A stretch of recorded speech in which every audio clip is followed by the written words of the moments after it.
उत्तराखंड राज्य में चमोली नाम का एक शहर है जिसमें फूलों की एक घाटी है।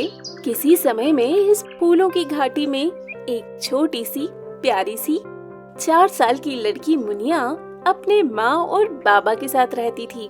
वे लोग बहुत ही गरीब थे, उनके पास रहने का घर भी नहीं था, इसीलिए वो लोग एक छोटी सी घास से बनी झोपड़ी में रहा करते थे। मुनिया के बाबा सूरज बहुत बीमार रहते थे, इसीलिए काम पर नहीं जा पाते थे। ऐसे में मुनिया की माँ विमला को घर का खर्च चलाने के लिए बाहर काम करने जाना पड़ता था। विमला फूलों की घाटी से फूल तोड़कर शहर जाया करती और उन्हें बेचा करती थी, पर उससे जो पैसे मिलते थे वे बहुत कम थे, जिससे उनका गुजारा ठीक से नहीं हो पाता था। एक दिन जब विमला फूल बेचने शहर गई हुई थी, तब मुनिया घर में अकेली। तभी उसे बाहर से कुछ आवाजें सुनाई देती है। खिलौने ले लो, खिलौने ले लो। मुनिया आवाज सुनकर अपने घर से बाहर आती है तो देखती है सड़क पर खिलौने बेचने वाला आया था। वो सब बच्चों को खिलौने खरीदने के लिए बुला रहा था। खिलौने ले लो, खिलौने ले लो। सुंदर सुंदर गुड़िया है, हाथी गोल मटोल है, रंग बिरंगी चिड़िया है, बंदर भालू शेर है, उल्लू है, बिल्ली है, सर पर दौड़ा घोड़ा, देखो कुत्ता काला काला, कछुआ चले बस थोड़ा। मुझे भी खिलौना चाहिए। मेरे पास हाथी है, बंदर है, शेर है, गुड़िया है। बताओ तुम्हें क्या चाहिए? मुझे तो वो भालू चाहिए। हाँ, ये लो भालू, 4 रुपए का है। पर मेरे पास तो पैसे नहीं हैं। तो फिर भालू नहीं मिलेगा, पहले घर जाकर पैसे लेकर आओ, तभी भालू मिलेगा। तभी मुनिया की सहेलियाँ टीना, रीना और मीना भी वहाँ आ जाती है। अरे मुनिया, तुमने कौन सा खिलौना खरीदा? तभी खिलौना वाला बोला, मुनिया को भालू चाहिए, पर इसके पास उसे खरीदने के पैसे नहीं। ये सुनते ही उसकी सब सहेलियाँ उस पर हंसने लगती है। अरे इसके पास कहाँ से पैसे आएंगे, ये तो बहुत गरीब है। तभी रीना कहती है, और नहीं तो क्या, इसको तो हम जानते हैं, ये तो हमारी ही क्लास में पढ़ती है। इसके पास तो पहनने के लिए स्कूल यूनिफॉर्म भी नहीं है। टीचर रोज इसको यूनिफॉर्म खरीदने के लिए डांटती है। और तीनों मिलकर हंसने लगती हैं और खिलौने खरीदने लगती हैं। मुनिया उन लोगों को वहाँ खड़े खड़े खिलौने खरीदते देखती रहती है। मुझे वो बंदर दिखाना। ये देखो कितना सुंदर है। मुझे वो प्यारी सी गुड़िया चाहिए। हाँ, ये देखो। मुझे तो हाथी चाहिए, जरा वो दिखाना।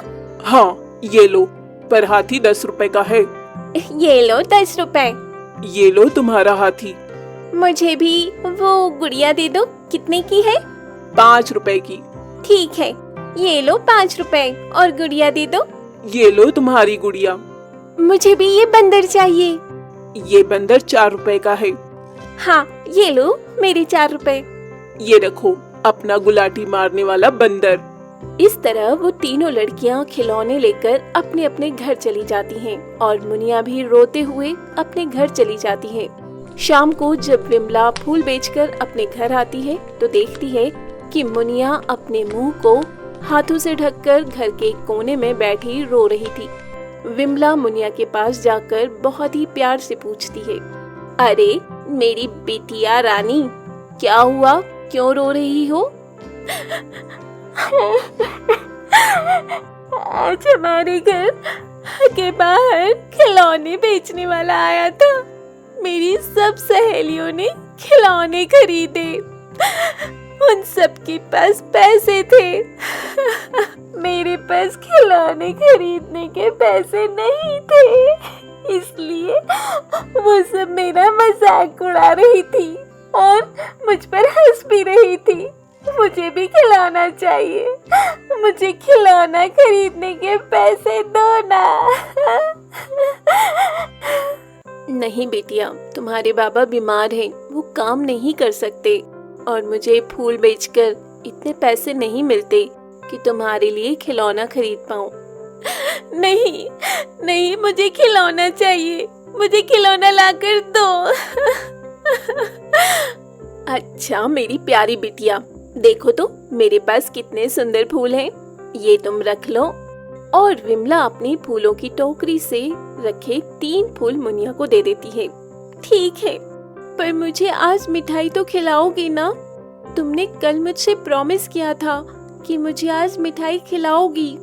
नहीं मुनिया, तुम्हारे बाबा की दवाई में सारे पैसे खर्च हो गए। तो मेरी स्कूल यूनिफॉर्म भी नहीं लाई क्या? मुझे टीचर रोज डांटती है, कहती है अगर स्कूल यूनिफॉर्म नहीं है तो स्कूल मत आया करो। तुम्हारी स्कूल यूनिफॉर्म में अगले हफ्ते ला दूंगी। अब मुझे खाना बनाने दो। तुम्हारे बाबा को दवाई भी तो देनी है ना। अगर उन्हें समय पर दवाई नहीं मिलेगी तो वो ठीक कैसे होंगे और काम पर कैसे जाएंगे? और तुम्हारे लिए खिलौने भी तो खरीदना है ना। ये कहकर विमला खाना बनाने चली जाती है। मुनिया के बाबा वहीं बिस्तर पर लेटे लेटे मुनिया और उसकी माँ की बात सुन रहे होते हैं। वो मुनिया को अपने पास बुलाते हैं और कहते हैं, बिटिया, तुम्हारी माँ अकेले काम करती है, जिससे हमारा गुजारा ठीक से नहीं हो पाता। ईश्वर से प्रार्थना करो कि मैं जल्दी ठीक हो जाऊं, ताकि मैं भी काम पर जा पाऊं और हमारी परेशानी थोड़ी कम हो जाए। माँ तो मेरी कोई बात नहीं सुनती और बाबा भी बिस्तर पर लेटे रहते हैं, मुझे प्यार भी नहीं करते। मुझे अब यहाँ नहीं रहना। ये सोचते हुए मुनिया घर के बाहर निकल जाती है। चलते चलते उसे सड़क के उस पार एक मैदान दिखाई देता है। वो सड़क किनारे बने उस मैदान में एक पत्थर पर जाकर बैठ जाती है और अपने हाथों में जो फूल थे उन्हें वहीं जमीन पर पटक कर अपने दोनों हाथों से मुंह को ढककर रोने लगती है। तभी मुनिया को एक आवाज सुनाई देती है। क्या हुआ मुनिया, क्यों रो रही हो? ये मुझे कौन आवाज दे रहा है? हम हैं, यहाँ नीचे देखो। अरे तुम तो फूल हो, तुम बात कैसे कर सकते हो? हम जादुई फूल हैं, परीलोक से यहाँ पृथ्वी पर आए हैं। परीलोक से? ये कहाँ है? उधर बादलों के ऊपर है परीलोक, जहाँ पर सुंदर सुंदर परियां रहती हैं। क्या मैं वहाँ पर जा सकती हूँ? इसके लिए तुम्हें पहले रानी परी से आज्ञा लेनी पड़ेगी। रानी परी? हाँ, रानी परी परियों की रानी है। परीलोक में अपने बड़े से महल में रहती हैं। उनके महल में बहुत बड़ा फूलों का बगीचा है, जहाँ पर बहुत सुंदर सुंदर फूल हैं, रंग बिरंगे, चमकीले और जादुई फूल। हम भी उसी बगीचे के फूल हैं। जब परीलोक से रानी परी यहाँ फूलों की घाटी की सैर करने आई थी, तो हमें भी अपने साथ लेकर आई थी और हमें जरूरतमंद लोगों की मदद के लिए यहीं फूलों की घाटी में छोड़कर वापस परीलोक चली गई। जब तुम्हारी माँ फूल चुनने फूलों की घाटी आई, तो तुम्हारी माँ ने हमें भी अपनी टोकरी में रख लिया और इस तरह से हम तुम्हारी माँ के साथ तुम्हारे घर आ गए। तुम क्यों रो रही हो? तुमको जो भी परेशानी है तुम हमें बताओ, हम तुम्हारी मदद करेंगे। हम बहुत गरीब हैं। माँ मुझे खिलौना नहीं दिलाती और मिठाई भी नहीं खिलाती हैं और मेरी सारी सहेलियाँ भी मेरा मजाक उड़ाती हैं, क्योंकि हमारे पास रहने को घर नहीं है और वो सब बड़े बड़े घरों में रहती हैं। मेरी स्कूल टीचर भी मुझे डांटती है, कहती है अगर यूनिफॉर्म नहीं है तो स्कूल मत आया करो। मेरे बाबा बहुत बीमार हैं और उनकी दवाई खरीदने में माँ के सारे पैसे खर्च हो जाते हैं, फिर भी बाबा ठीक नहीं हो रहे हैं। मुनिया सुनो, हम अपनी जादुई शक्ति से रानी परी को यहाँ बुला रहे हैं। तुम उनसे प्रार्थना करना कि वो तुम्हारी मदद करें। ठीक है, मैं उनसे प्रार्थना करूंगी कि वो मेरी मदद करें। फिर वो तीनों फूल रानी परी को पुकारने लगते हैं। हे रानी परी, हमारी प्रार्थना स्वीकार करो और हमें दर्शन दो। ये सुनकर कुछ ही क्षणों में वहाँ पर रानी परी प्रकट हो जाती है। क्यों? मुझे यहाँ क्यों बुलाया तुम लोगों ने? रानी परी, ये छोटी सी बच्ची मुनिया है। हमने इस बच्ची की मदद करने के लिए आपको यहाँ बुलाया है। हाँ रानी परी, मेरी मदद करो। मैं चाहती हूँ कि मेरी सारी जरूरतें पूरी हो जाएं। मैं आपसे प्रार्थना करती हूँ। ठीक है, मैं अपनी जादुई शक्ति से इन फूलों की इच्छा पूरी करने वाले 3 घरों में बदल रही हूँ। तुम्हें जो भी चाहिए तुम इन घरों में जाकर मांग सकती हो। और ये कहकर रानी परी अपने हाथ में पकड़ी हुई जादुई छड़ी से तीनों फूलों को आदेश देती है, 3 सुंदर सुंदर बड़े बड़े घरों में बदल जाओ।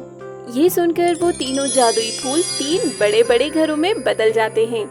अब मैं चलती हूँ और ये घर स्थायी रूप से यहीं रहेंगे और हर जरूरतमंद व्यक्ति की मदद करेंगे। ये कहकर रानी परी वहाँ से चली जाती है। तभी पहला घर मुनिया से कहता है, अंदर आओ और जो चाहिए मांग लो।